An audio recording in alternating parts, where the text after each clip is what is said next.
The difference between President Trump and President Biden is night and day. In just 4 years, the Biden-Harris administration allowed 8 million illegal aliens into the United States. Of that 8 million, the Biden-Harris administration releases at least 6 million illegal aliens into American communities, while nearly 2 million evaded CBP apprehension and entered as gotaways.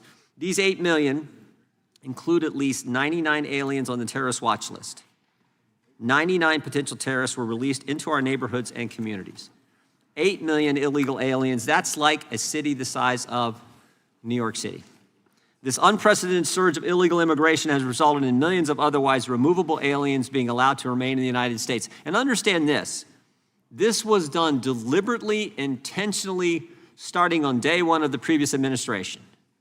Day one, the Biden administration said, we will no longer have people wait in Mexico, remain in Mexico while we evaluate their claim. We will no longer build the wall, and when you get here, you will not be detained, you will be released. And those three intentional, deliberate decisions are what led to the 8 to 10 million entering our country. The American people gave President Trump and House Republicans a mandate to restore immigration integrity, security, and enforcement. And President Trump is carrying out what he told us he was going to do. But resources are needed to address the chaos caused by the Biden-Harris administration's open border policies. Today, we act to improve or to provide the administration with the resources it needs, pursuant to existing authorities, to ensure secure borders and safe American communities. The committee's reconciliation title provides a total of $81 billion in funding to the Departments of Homeland Security, Justice, Health and Human Services, and others. For example, the legislation provides $45 billion to ensure U.S. Immigration and Customs Enforcement can detain an average daily population of at least 100,000 aliens. The bill provides $8 billion to fund additional ICE personnel, including 10,000 enforcement and removal officers, 1,000 Homeland Security investigations agents, 750 support personnel, all to carry out immigration enforcement. The committee's reconciliation bill provides $14.4 billion to ICE to support the transportation and removal of at least 1 million aliens annually for the next 4 years. The text also provides $858 million for hiring and retention bonuses to the good men and women, officers in ICE and agents and attorneys who implement and help secure our border. Before most aliens can be removed, they must go through an immigration court proceedings. So the committee text not only provides $1.32 billion to ICE for additional trial attorneys who represent the government in immigration courts, but also $1.25 billion to the Department of Justice to hire 200 immigration judge teams, as well as necessary support staff and courtroom resources.